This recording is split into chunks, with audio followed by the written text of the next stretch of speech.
엄마, 아버지, 나 지금 대체 바빠. 왜 제 인생을 회사라니까. 망치려고 하세요? 나중에 이제 내가 다시 말씀을 걸게. 해야지.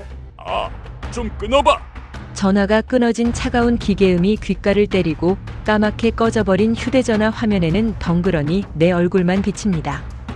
가슴이 쿵 내려앉는 그 소리 혹시 들어보셨습니까?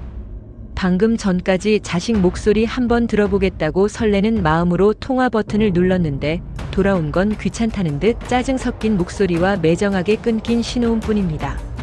수화기를 내려놓고 나면 집안의 공기가 갑자기 서늘해진 것만 같습니다. 째깍거리는 시계 소리만 유난히 크게 들리고 방금 마신 물이 얹힌 듯 가슴 한구석이 꽉 막혀옵니다.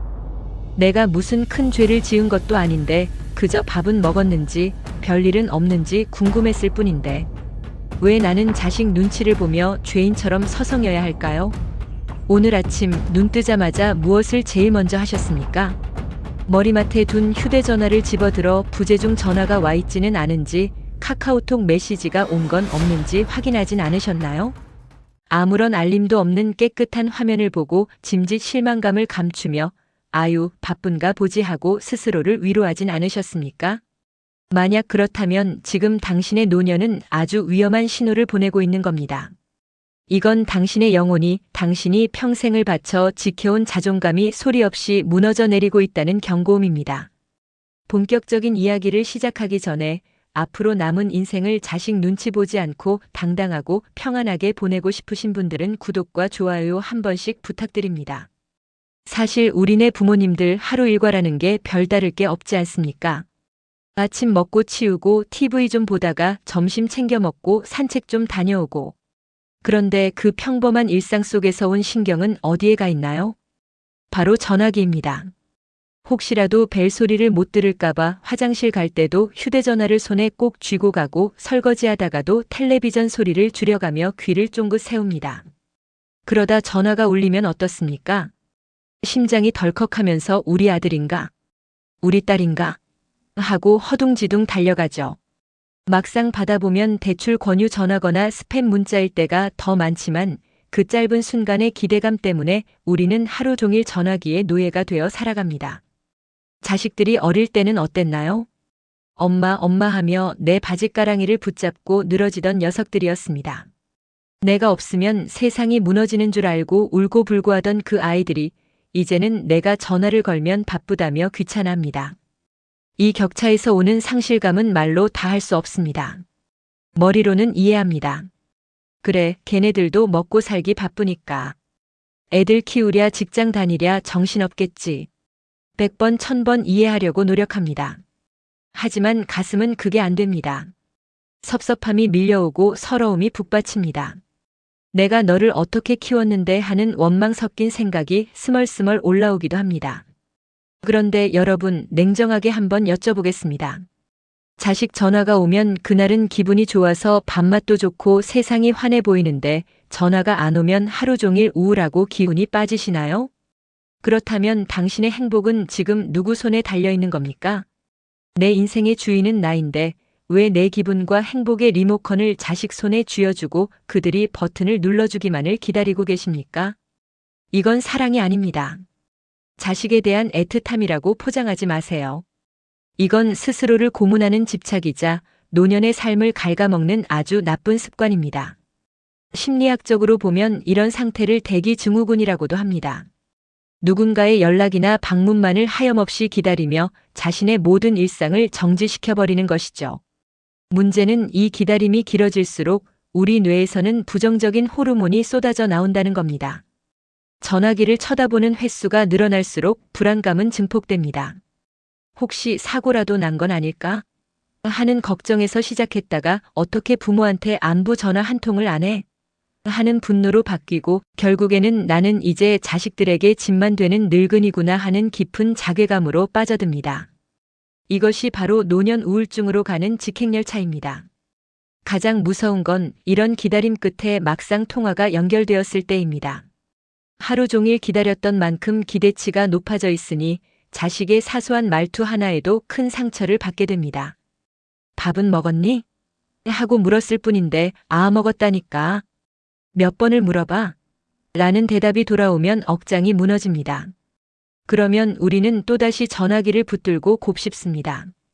저게 지 애비 닮아서 성격이 저래. 내가 지를 어떻게 공부시켰는데 하며 지난 세월을 후회하고 원망합니다. 이 악순환이 반복되는 동안 당신의 소중한 하루는 허무하게 사라져버립니다. 창밖에 꽃이 피는지 지는지, 오늘 하늘이 얼마나 맑았는지는 눈에 들어오지도 않고 오직 그 작은 기계 덩어리만 바라보다 해가 저무는 겁니다. 우리는 흔히 자식이 효도를 해야 부모가 행복하다고 생각합니다. 하지만 진실은 정반대일지도 모릅니다. 부모가 자식에게서 독립해야 비로소 행복해질 수 있습니다. 다 늙어서 무슨 독립이냐 하실지 모르겠습니다. 하지만 신체적인 독립보다 더 중요한 것이 바로 정서적 독립입니다. 자식의 목소리가 들리지 않아도, 그들이 나를 찾아오지 않아도 내 하루가 평온하고 충만할 수 있어야 합니다. 전화기 너머의 목소리에 일희일비하지 않는 단단한 마음이 필요합니다. 지금 이 순간에도 전화기만 쳐다보고 계신 분들이 있다면 잠시 그 전화기를 뒤집어 놓으십시오. 화면이 보이지 않게 말입니다. 그리고 거울 속의 나를 한번 바라보세요. 자식 걱정하느라, 연락 기다리느라 쭈글쭈글해진 내 얼굴이 보이지 않습니까? 그 얼굴에 생기를 불어넣어 줄 사람은 아들도 아니고 딸도 아닙니다. 바로 당신 자신입니다. 자식은 당신의 인생이라는 책의 한 챕터였을 뿐 책 전체가 아닙니다. 그런데 왜 결말 부분에 와서 주인공인 당신은 사라지고 조연인 자식의 등장만 기다리고 계십니까? 많은 분들이 이렇게 말씀하십니다. 할 일이 없어서 그래. 늙으면 다 그렇지 뭐. 아닙니다. 할 일이 없는 게 아니라 자식 생각하느라 다른 것을 볼 여유를 스스로 차단해버린 것입니다. 우리가 겪는 이 공허함과 외로움은 자식이 채워줄 수 있는 영역이 아닙니다. 자식이 매일 전화를 하고 매주 찾아온다고 해서 이 근원적인 외로움이 사라질까요? 천만의 말씀입니다. 오히려 자식에게 더 큰 기대를 하게 되고 그 기대가 충족되지 않을 때 더 큰 배신감을 느끼게 될 뿐입니다. 기억하십시오. 당신이 전화기를 내려놓고 당신의 삶을 살기 시작할 때 역설적이게도 자식과의 관계도 달라지기 시작합니다. 매달리는 부모에게는 부담을 느끼지만 혼자서도 즐겁게 잘 사는 부모에게는 호기심과 존경을 느끼는 것이 인간의 심리니까요. 엄마, 나 바빠라는 말에 그래, 수고해라. 나도 지금 바쁘다라고 쿨하게 전화를 끊을 수 있는 여유, 상상만 해도 멋지지 않습니까? 이제 그 지긋지긋한 기다림의 고리를 끊어내야 합니다. 자식의 전화가 오지 않는다고 해서 당신이 버려진 것이 아닙니다. 자식이 무뚝뚝하다고 해서 당신의 인생이 실패한 것이 아닙니다. 그저 그들은 그들의 삶을 치열하게 살아내고 있을 뿐이고 당신은 이제 당신만의 아름다운 황혼을 즐길 자격이 충분합니다. 전화기만 바라보다가 무너져 내리는 노년이 아니라 전화기가 어디 있는지도 모를 만큼 내 즐거움에 빠져 사는 노년, 그것이 우리가 가야 할 길입니다. 자, 그렇다면 도대체 우리는 왜 이렇게까지 자식에게 집착하게 된 걸까요? 단순히 사랑 때문일까요? 아니면 우리가 미처 깨닫지 못한 우리 마음속 깊은 곳에 또 다른 이유가 있는 걸까요?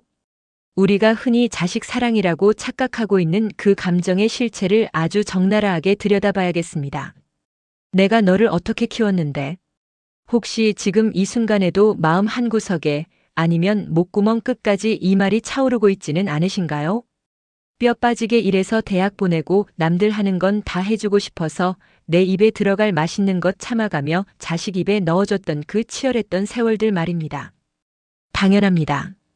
그 고생, 그 희생, 세상 그 누구도 부정할 수 없는 위대한 사랑이었습니다. 선생님께서 흘리신 땀과 눈물이 있었기에 자녀분이 지금의 모습으로 번듯하게 자라날 수 있었던 것도 명백한 사실입니다. 하지만 선생님, 오늘 저는 선생님을 위해, 그리고 선생님의 자녀를 위해 조금은 아프지만 반드시 마주해야 할 이야기를 꺼내보려 합니다. 우리가 위대한 희생이라고 믿어 의심치 않았던 그 사랑이 어쩌면 자식에게는 갚아도 끝나지 않는 무거운 빚이 되고 있다는 충격적인 사실을요. 자식 농사가 내 인생의 전부라고 생각하며 살아오셨지요. 자식이 잘 되는 게 곧 내가 잘 되는 것이고 자식의 성공이 나의 훈장이라고 믿으며 청춘을 다 바치셨을 겁니다. 그런데 참 야속하게도 우리가 사랑이라고 불렀던 그 모든 헌신이 자식들에게는 부채감이라는 이름으로 차곡차곡 쌓이고 있습니다. 부모님은 끊임없이 사랑을 주었다고 생각하는데 정작 자식은 평생 갚아야 할 빚독촉을 받는 기분이 드는 겁니다. 전화가 조금만 뜸해도 내가 너한테 뭘 바랐니? 목소리 한번 듣자는데 그것도 못하니라고 서운해하십니다. 섭섭한 그 마음 100번 이해합니다. 하지만 자식 입장에서 그 말은 내가 너에게 투자한 만큼 이제 이자를 내놓아라라는 채권자의 청구서처럼 들릴 수도 있다는 것, 정말 끔찍하지만 우리가 인정해야 할 현실입니다. 우리는 은연중에 강력한 보상 심리를 가지고 있습니다. 나는 내 부모님께 그렇게 깍듯했는데, 내 청춘을 다 바쳐 키웠는데 요즘 것들은 왜 이럴까 싶으시죠? 단순히 시대가 변했다는 말을 하려는 게 아닙니다. 우리가 생각하는 효도라는 것의 본질을 다시 한번 뼈저리게 생각해 보자는 겁니다. 진정한 효도는 우러나오는 그리움과 사랑이지 죄책감 때문에 억지로 하는 의무방어가 아닙니다. 만약 자녀가 부모님의 전화번호가 뜬 휴대폰 화면을 보고 가슴이 철렁 내려앉는다면, 전화를 받기 전에 깊은 한숨부터 내쉰다면 그 관계는 이미 병들기 시작한 겁니다. 사랑해서 궁금해서 하는 연락이 아니라 욕먹지 않으려고 불효자라는 낙인이 찍히기 싫어서 억지로 하는 숙제가 되어버린 것이죠. 세상의 숙제를 즐거워서 하는 사람은 없습니다. 그저 빨리 해치우고 싶은 무거운 짐일 뿐입니다. 냉정하게, 아주 냉정하게 말씀드리겠습니다. 자식은 선생님의 소유물이 아닙니다. 내 뱃속으로 10달을 품어 낳았고 내 손으로 밥을 먹여 길렀지만 그 생명은 온전히 그들 자신의 것입니다. 우리는 그저 그 생명이 스스로 설 수 있을 때까지 잠시 맡아 길러낸 관리자였을 뿐입니다. 품 안의 자식이라는 옛말이 하나 틀린 게 없습니다. 품을 떠나는 순간 그들은 부모와는 완전히 분리된 독립된 하나의 우주가 됩니다. 그런데 몸은 떠나보냈으면서 마음은 여전히 자식의 탯줄을 잡고 놓지 못하고 계십니다. 자식의 일거수일투족을 다 알아야 직성이 풀리고 내 조언대로 살지 않으면 불안하고 화가 나신다면 그것은 사랑이 아니라 통제욕이고 집착입니다.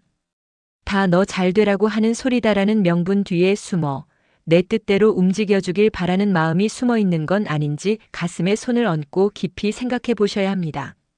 내가 낳았으니 내 마음대로 할 권리가 있다고 착각하는 순간 자식은 숨이 막혀옵니다. 그렇다면 도대체 왜 우리는 이렇게까지 다 큰 자식에게 목을 매는 걸까요? 왜 자식의 전화 한 통에 하루의 기분이 좌지우지되는 걸까요?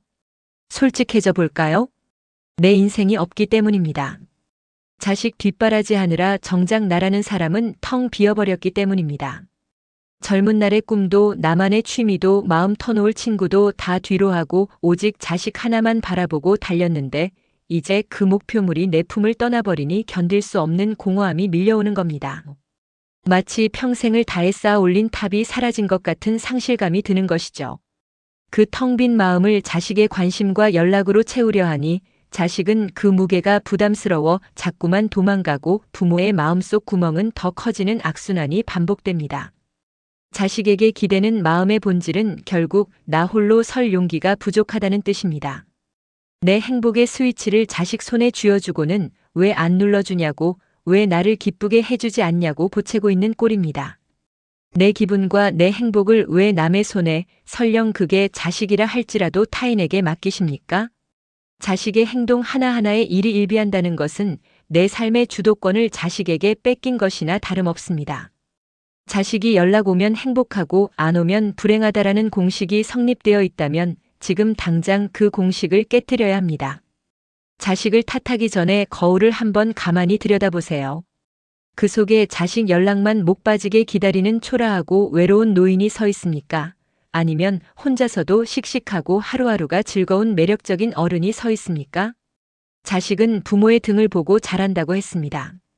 늙어서도 자식에게 정서적으로 의존하고 징징대는 부모를 보며 자식들은 무슨 생각을 할까요? 존경심보다는 측은함, 그리고 벗어나고 싶은 답답함을 느낄 겁니다. 반대로 자식이 없어도 너무나 잘 지내고 바쁘고 활기차게 사는 부모를 보면 자식은 안도감을 넘어 궁금증을 가집니다. 우리 엄마 아빠가 요즘 뭐 하시길래 이렇게 즐거우실까? 하고 말이죠. 정말 자식이 잘 되길 바라신다면 아이러니하게도 자식에게 걸었던 그 무거운 기대를 거두셔야 합니다.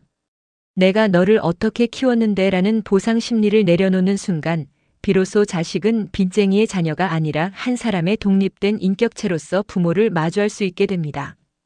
부모가 자식을 소유하려 하지 않고 채무 관계처럼 대하지 않을 때 자식은 비로소 부모를 부담스러운 존재가 아닌 인생의 선배이자 그리운 고향으로 느끼기 시작합니다. 자식을 내 인생의 트로피로 여기지 마세요. 그들은 선생님의 성적표가 아닙니다. 자식이 연락을 자주 안 한다고 해서 선생님의 인생이 실패한 것이 절대 아니고 자식이 출세했다고 해서 선생님이 훌륭한 사람이 되는 것도 아닙니다. 선생님은 자식의 어떠함과 상관없이 그 자체로 이미 충분히 고생하셨고 존중받아 마땅한 귀한 존재입니다. 이제 그 무거운 부모라는 십자가를 조금은 내려놓으셔도 됩니다. 자식에게 쏟았던 그 뜨거운 에너지를 이제는 고생한 나 자신에게 돌려줘야 할 때입니다. 억울하지 않으세요? 평생을 자식 눈치 보며 자식 입만 쳐다보며 살았는데 남은 인생마저 전화기만 붙들고 자식의 처분만 기다리며 보내기엔 선생님의 남은 시간이 너무나 아깝고 찬란합니다. 효도를 강요하는 것은 사랑이 아닙니다. 놓아주는 것이야말로 지금 선생님이 자식에게 줄 수 있는 그리고 선생님 자신에게 줄 수 있는 가장 큰 선물입니다. 혹시 오늘도 전화기 옆을 서성이다가 하루를 다 보내셨나요? 아침에 눈 뜨자마자 휴대전화 화면부터 확인하고 아무런 알림도 와 있지 않은 검은 화면을 보며 이유 모를 섭섭함을 삼키지는 않으셨는지요? 자식의 안부가 궁금한 것은 부모의 본능입니다. 밥은 잘 챙겨 먹는지, 아픈 곳은 없는지, 회사 일은 힘들지 않은지 걱정되는 그 마음, 그 누가 돌을 던질 수 있을까요? 하지만 여러분, 우리는 이 지점에서 아주 냉정하게 스스로를 돌아봐야 합니다.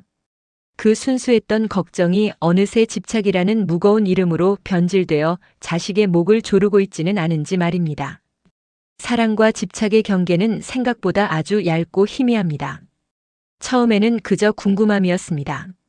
그러다 시간이 흐르며 답답함이 되고 그 답답함은 서운함으로 마침내 분노와 불안으로 바뀝니다. 내가 저를 어떻게 키웠는데 전화 한 통이 그렇게 어렵나? 하는 생각이 머릿속을 지배하기 시작하면 그때부터 여러분의 기다림은 더 이상 사랑이 아닙니다. 자식을 향한 무언의 압박이자 족쇄가 되어버리는 것입니다. 이런 상황을 한번 떠올려 보세요. 자식이 직장에서 전쟁 같은 하루를 보내고 있습니다. 상사에게 치이고 업무는 산더미처럼 쌓여 숨 쉴 틈도 없는데 주머니 속 휴대전화가 계속 울립니다. 화면에 뜬 엄마 혹은 아버지라는 세 글자. 예전 같으면 반가웠을 그 이름이 어느 순간부터는 가슴을 턱 막히게 하는 부담으로 다가오기 시작합니다. 회의 중에 혹은 운전 중에 찍혀있는 부재중 전화 3통, 4통. 그리고 뒤이어 날아오는 문자 메시지. 왜 안 받니? 무슨 일 있니? 바쁘니? 자녀들은 이 메시지를 보는 순간 죄책감과 동시에 피로감을 느낍니다. 부모님의 전화가 일상의 쉼표가 아니라 또 하나 처리해야 할 무거운 업무처럼 느껴지기 때문입니다. 바로 이 지점이 자식이 부모를 피하기 시작하는 결정적인 순간입니다. 자식들이 전화를 피하는 건 부모님이 싫어서가 아닙니다. 그 전화 뒤에 숨겨진 부모님의 결핍과 외로움을 감당할 여력이 없기 때문입니다. 우리는 이것을 흔히 빈둥지 증후군이라고 부릅니다. 평생을 자식 뒷바라지에 바쳤는데 자식이 떠나고 난 뒤 덩그러니 남은 빈방과 침묵을 견디지 못하는 마음의 병입니다. 내 인생의 전부였던 자식이 독립해 나가니 마치 내 존재 가치가 사라진 것 같은 허탈감이 밀려옵니다. 그래서 그 빈자리를 자식의 목소리로 관심으로 채우려 합니다. 자식의 일거수일투족을 알아야만 내가 부모로서 여전히 연결되어 있다고 안심하는 것이죠. 하지만 기억하셔야 합니다. 내가 불안해서 거는 전화는 상대방에게 고스란히 그 불안을 전염시킵니다. 별일 없지? 라고 묻는 여러분의 목소리에는 사실 나 지금 너무 외로워, 나 좀 봐줘라는 절규가 담겨 있습니다. 자식들은 그 미묘한 떨림을 기가 막히게 알아챕니다. 그리고 생각합니다. 아, 어머니가 또 외로우시구나. 내가 또 달래드려야 하는구나. 이런 감정이 반복되면 자식은 방어기제를 작동시킵니다. 전화를 일부러 늦게 받거나 짧게 끊으려 하거나 바쁘다는 핑계를 대며 대화를 피하게 되는 것입니다. 많은 어르신들이 상담 중에 억울함을 토로하십니다. 내가 뭐 큰 걸 바랍니까? 그저 목소리 한 번 듣자는 건데 그게 그렇게 큰 죄입니까? 네, 죄는 아닙니다. 하지만 관계를 망치는 지름길임은 분명합니다. 여러분이 전화기를 붙들고 자식의 연락만을 기다리는 그 시간 동안 여러분의 자존감은 바닥으로 떨어지고 있습니다. 자식의 연락 유무에 따라 내 하루의 기분이 좌지우지된다면 내 행복의 주도권을 자식에게 쥐어준 꼴이 됩니다. 더 무서운 것은 이 집착이 낳는 부작용입니다. 연락이 닿지 않을 때 여러분은 어떤 상상을 하시나요? 혹시 사고가 난 건 아닐까 하는 걱정으로 시작해서 나중에는 지들끼리만 잘 먹고 잘 사는구나, 부모는 안중에도 없구나 하는 원망으로 끝나지 않으신가요? 그리고 마침내 통화가 연결되었을 때 참았던 서운함을 쏟아냅니다. 너는 어미가 죽었는지 살았는지 궁금하지도 않냐는 날 선 말들이 튀어나옵니다. 이런 대화가 반복되면 자녀에게 부모님과의 통화는 혼나는 시간, 해명해야 하는 시간, 감정 쓰레기통이 되는 시간으로 각인됩니다. 즐겁고 편안해야 할 대화가 의무와 추궁으로 얼룩지는 순간 관계의 문은 닫히기 시작합니다. 자식은 점점 더 멀어지고 여러분은 더욱더 외로워지는 악순환의 늪에 빠지게 되는 것입니다.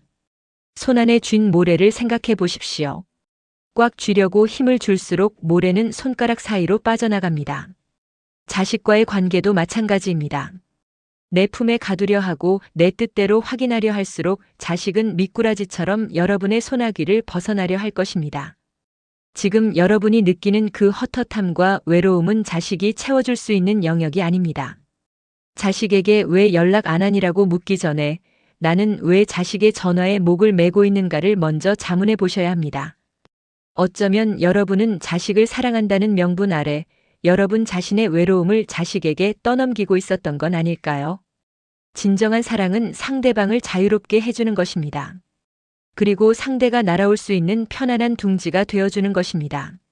언제든 돌아와 쉴 수 있는 그늘이 되어야지 들어오면 갇혀버리는 거미줄이 되어서는 안 됩니다. 지금 이 순간 전화기를 내려놓으십시오. 그리고 자식의 연락을 기다리며 태워버린 그 애타는 시간을 까맣게 타들어간 여러분의 속마음을 들여다보는 시간으로 바꾸셔야 합니다. 자식을 놓아주는 것이 곧 자식을 얻는 길이며 기다림을 멈추는 순간 비로소 여러분의 진짜 인생이 보이기 시작할 것입니다. 불안과 집착으로 얼룩진 사랑은 이제 그만 내려놓으셔도 됩니다. 여러분은 자식의 목소리 없이도 충분히 가치 있고 온전한 존재이기 때문입니다.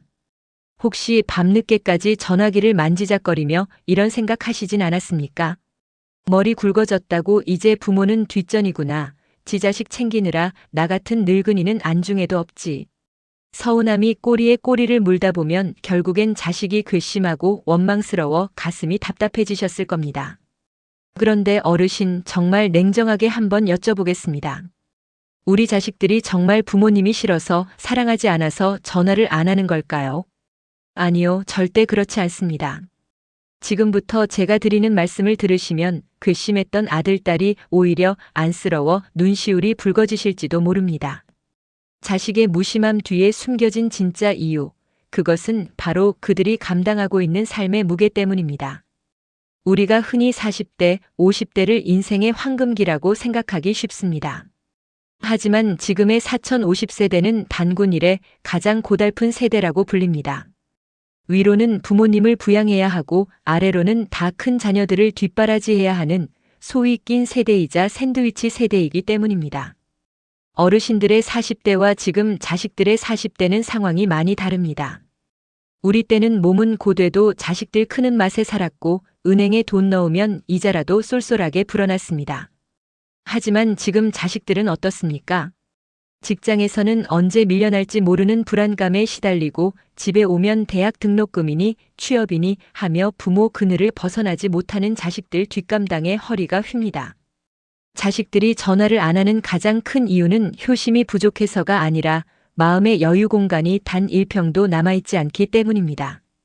아침에 눈 뜨자마자 전쟁터 같은 직장으로 출근해 상사의 눈치를 보고 실적 압박에 시달리다 보면 어느새 해가 저뭅니다.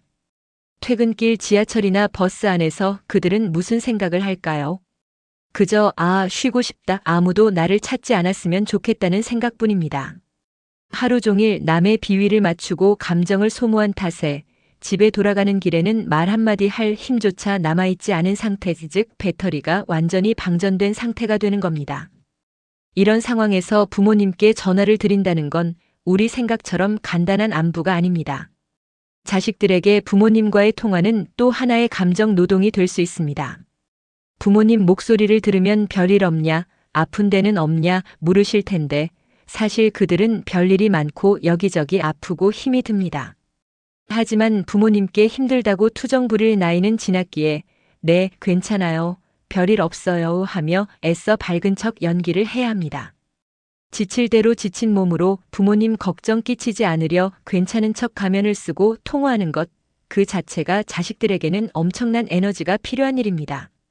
그래서 차일피일 미루게 되는 겁니다.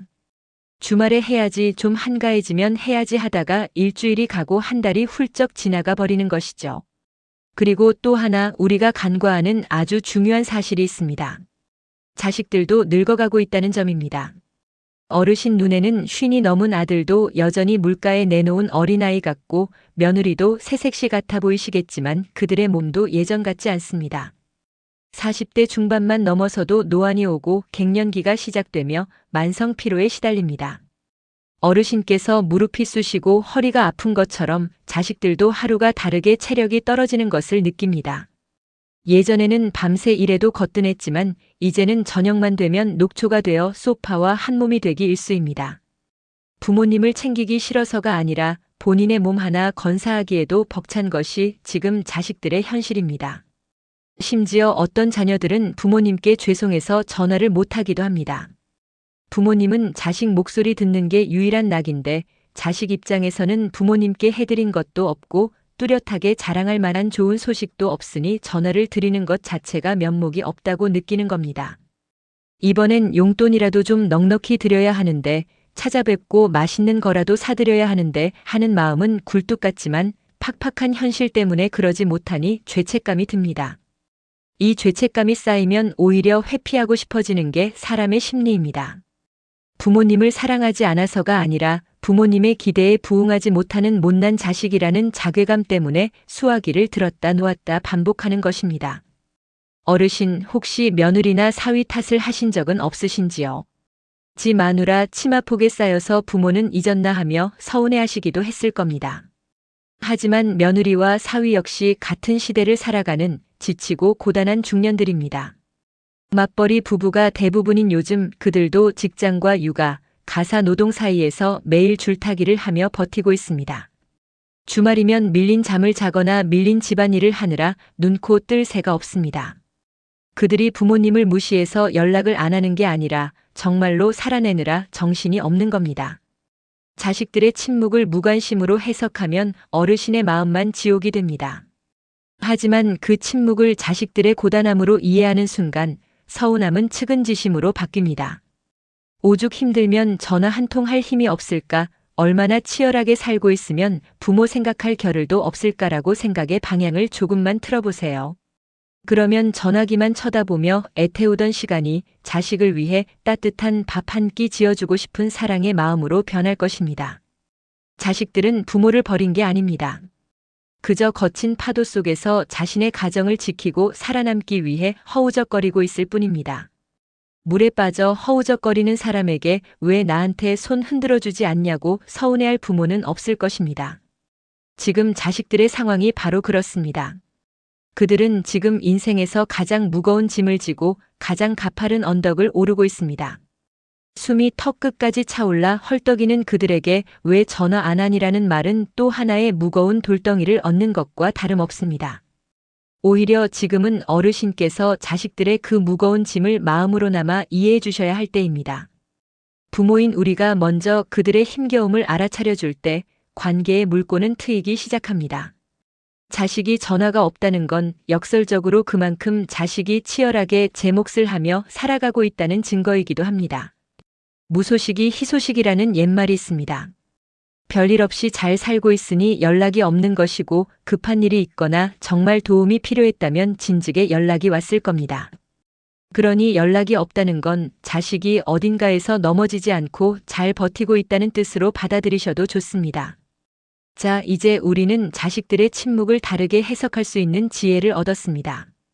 그들이 불효자라서가 아니라 너무나 고단한 삶의 무게를 견디고 있다는 사실을 알게 되었습니다. 그렇다면 이제 우리는 이 헛헛한 마음을 어떻게 채워야 할까요? 자식이 채워주지 못하는, 아니 채워줄 수 없는 이 빈자리를 그대로 두고 볼 수만은 없습니다. 자식만을 바라보며 살았던 지난날의 방식에서 벗어나 이제는 진정으로 나 자신을 위한 새로운 삶의 방식을 찾아야 할 시점입니다. 자식이라는 닻을 올리고 내 인생의 배를 띄워야 할 때가 온 것입니다. 마음의 중심을 자식에게서 나에게로 옮겨오는 과정, 그것이 우리에게 남은 가장 중요한 숙제입니다. 어머님, 아버님, 혹시 정서적 탯줄이라는 말을 들어보셨습니까? 우리가 아이를 낳았을 때 아이가 세상 밖으로 나와 스스로 숨을 쉬게 하려고 가장 먼저 하는 일이 무엇이었나요? 바로 어머니와 연결되어 있던 탯줄을 자르는 일이었습니다. 그 탯줄을 잘라야만 아이는 비로소 하나의 독립된 생명체로서 폐로 숨을 쉬고 세상의 공기를 마시며 살아갈 수 있었으니까요. 그런데 참 이상한 일입니다. 몸의 탯줄은 수십 년 전에 잘라내어 아이를 어른으로 키워냈는데 우리 마음속의 탯줄은 여전히 질기게 이어져 있는 경우가 너무나 많습니다. 자식이 40이 넘고 50이 다 되어가는데도 부모님의 마음은 여전히 그 아이의 기분과 상태에 따라 천당과 지옥을 오갑니다. 자식 목소리가 조금만 어두워도 밤새 잠을 못 이루고 자식에게 좋은 일이 생겨야만 내 인생도 비로소 살만하다고 느끼는 것, 이것이 바로 아직 끊어내지 못한 마음의 탯줄입니다. 많은 분들이 이렇게 말씀하십니다.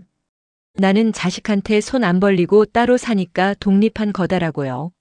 하지만 물리적으로 떨어져 사는 것은 반쪽짜리 독립일 뿐입니다. 내 기분, 내 행복, 내 하루의 컨디션이 자식의 연락 한 통에 좌지우지된다면 그것은 결코 독립된 삶이 아닙니다. 자식이라는 행성에 묶여 빙빙 도는 위성 같은 삶일 뿐이지요. 이제는 인정하셔야 합니다. 자식을 위한다는 명분 아래 우리가 붙잡고 있던 그 마음이 사실은 자식에게도 그리고 우리 자신에게도 무거운 족쇄가 되고 있었다는 사실을 말입니다. 자식 입장에서 한번 생각해 보세요. 다 늙은 부모가 나만 바라보고 있고 나의 말 한마디 행동 하나에 온 신경을 곤두세우고 있다면 그 사랑이 얼마나 무겁고 부담스럽겠습니까? 그 부담감은 결국 자식으로 하여금 부모를 피하고 싶게 만드는 원인이 됩니다. 그렇다면 도대체 어떻게 해야 이 질긴 마음의 탯줄을 끊고 진짜 내 인생을 시작할 수 있을까요? 오늘 제가 그 구체적인 마음가짐 3가지를 확실하게 정리해 드리겠습니다.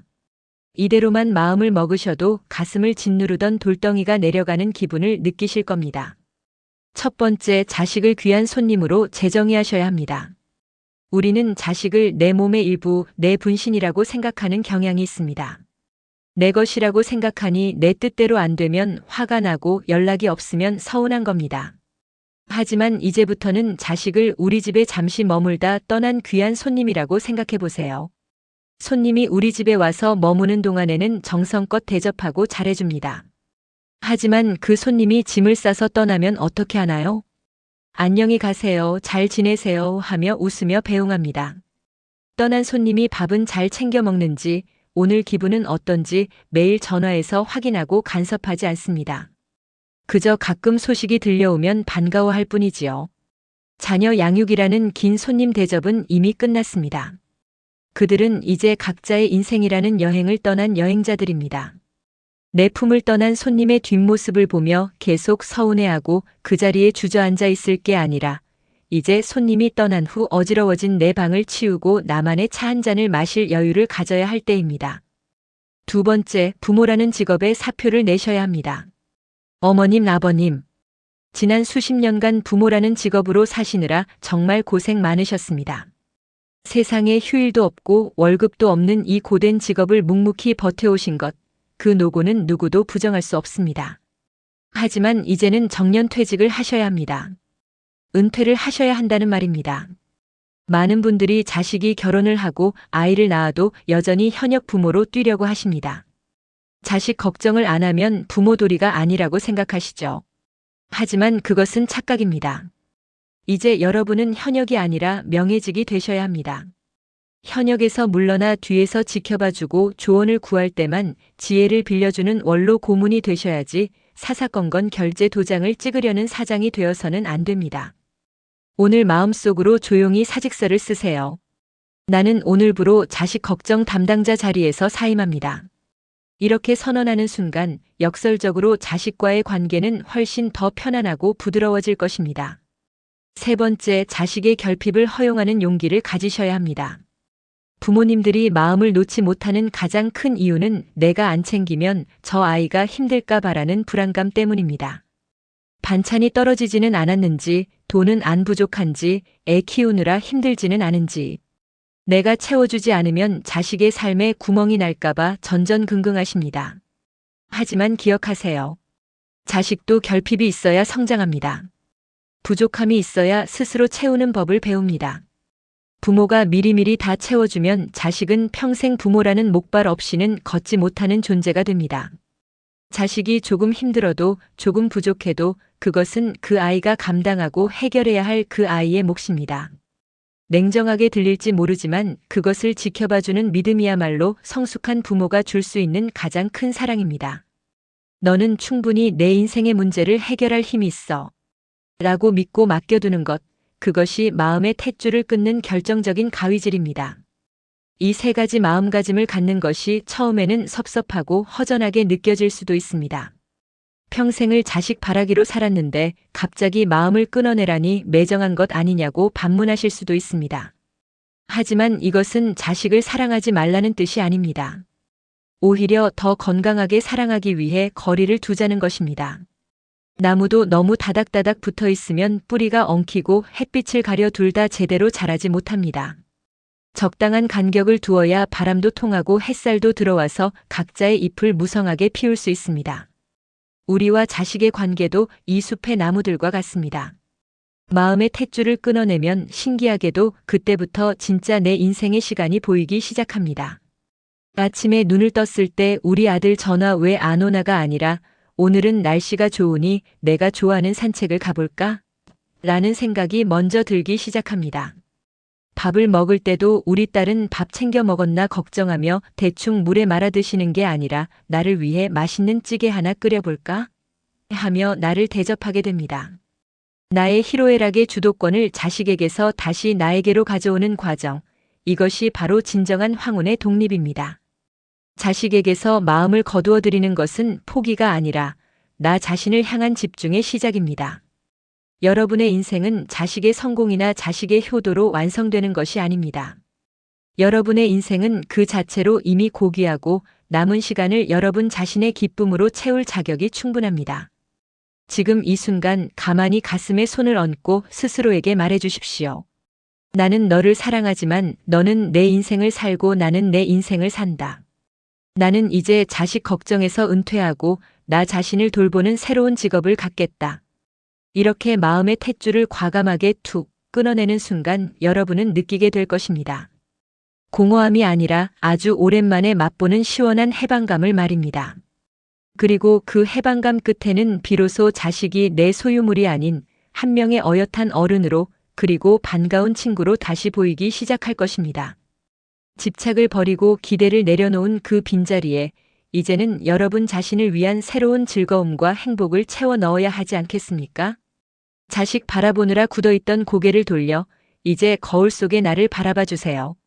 진짜 인생은 바로 거기서부터 시작됩니다. 냉장고 문을 열어보십시오. 구석에 처박힌 며칠 지난 반찬, 아까워서 버리지 못한 과일 조각들, 자식들이 오면 꺼내주려고 꽁꽁 얼려둔 고기들이 보이시나요?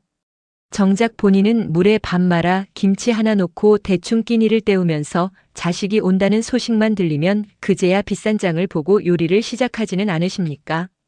평생을 그렇게 사셨습니다.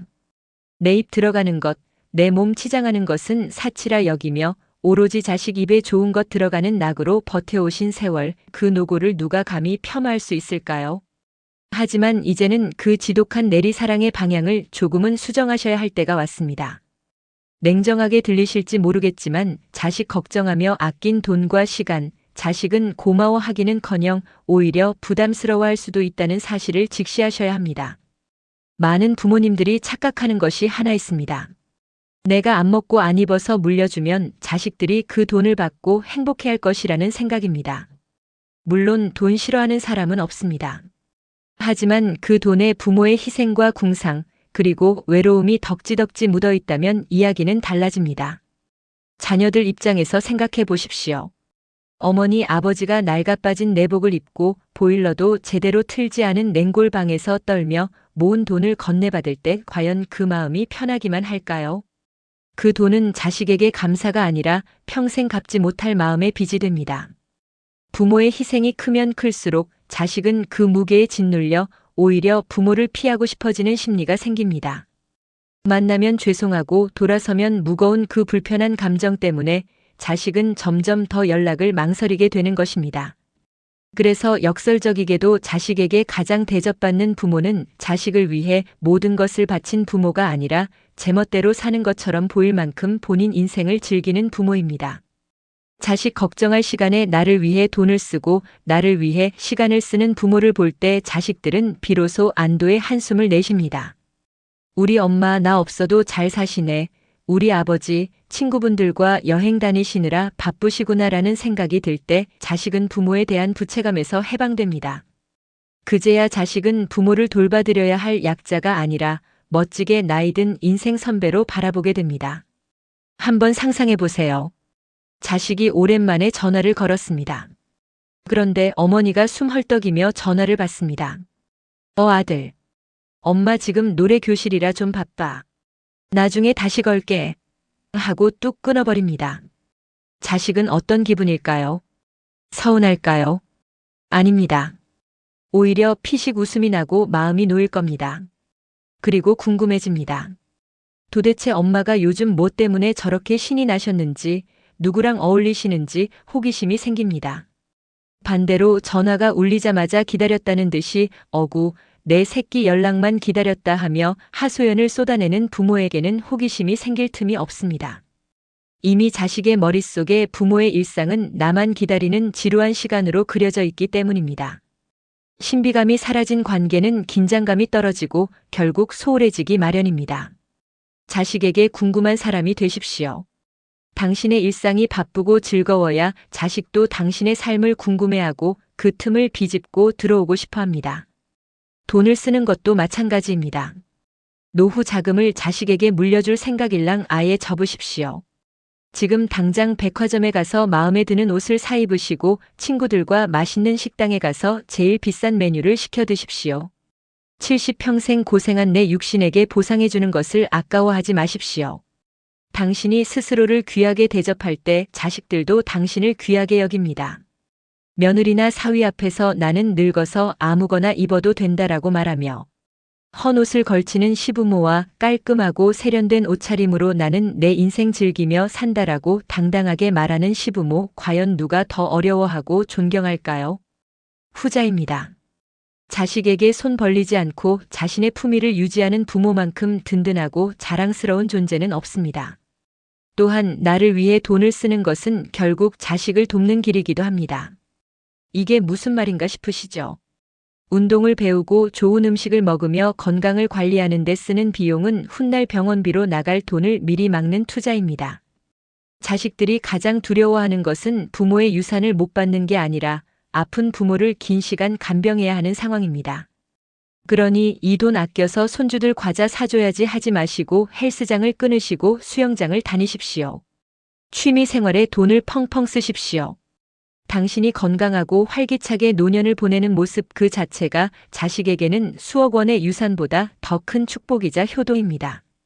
주변을 둘러보면 자식 농사 잘 지었다고 자랑하는 분들보다 본인 인생 농사 잘 지어서 행복해하는 분들이 훨씬 더 평온해 보입니다.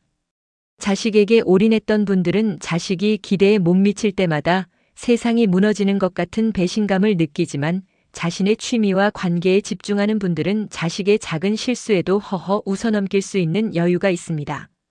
내가 행복하면 자식에게 바라는 것이 줄어들기 때문입니다. 내가 연락 안 해도 나는 오늘 친구들이랑 파크 골프 치느라 정신없었다라는 태도, 이것이 바로 자식을 끌어당기는 강력한 자석이 됩니다. 이제부터라도 하루 일과표를 다시 짜보시길 바랍니다. 아침에 눈 뜨면 오늘 애들한테 연락 올까를 생각하는 대신 오늘은 나를 위해 무슨 맛있는 걸 먹을까, 오늘은 어떤 재미있는 일을 할까를 먼저 고민하십시오. 배우고 싶었던 악기가 있다면 당장 등록하고, 가보고 싶었던 여행지가 있다면 망설이지 말고 떠나십시오. 동네 복지관, 문화센터, 경로당 어디든 좋습니다. 새로운 사람을 만나고 새로운 대화 주제를 만드십시오. 당신의 대화 주제가 자식 걱정, 몸 아픈 이야기에서 벗어나 새로 배운 춤, 어제 본 재미있는 영화, 다음 주 여행 계획으로 바뀌는 순간 자식들의 눈빛이 달라질 겁니다. 자식들은 부모의 뒷모습을 보고 자란다고 했습니다. 하지만 다 자란 성인 자녀들은 부모의 현재 표정을 봅니다. 당신의 얼굴에 외로움과 기다림의 그림자 대신 활력과 즐거움이 가득할 때 자식들은 그 곁에 머물고 싶어 합니다. 늙은 부모의 집에 갔을 때 적막감과 한숨이 아니라 생기와 웃음소리가 반겨준다면 자식들은 시키지 않아도 제 발로 찾아올 것입니다. 나를 위해 돈을 쓰고 나를 위해 시간을 쓰는 이기적인 부모가 되십시오. 그것이 역설적이게도 당신과 자식 모두를 구원하는 가장 지혜로운 길입니다. 이렇게 스스로의 삶을 꽉 채우기 시작했다면 이제 자식과 대화하는 방식도 조금은 달라져야 하지 않을까요? 내가 즐거워야 할 말도 많아지는 법이니까요.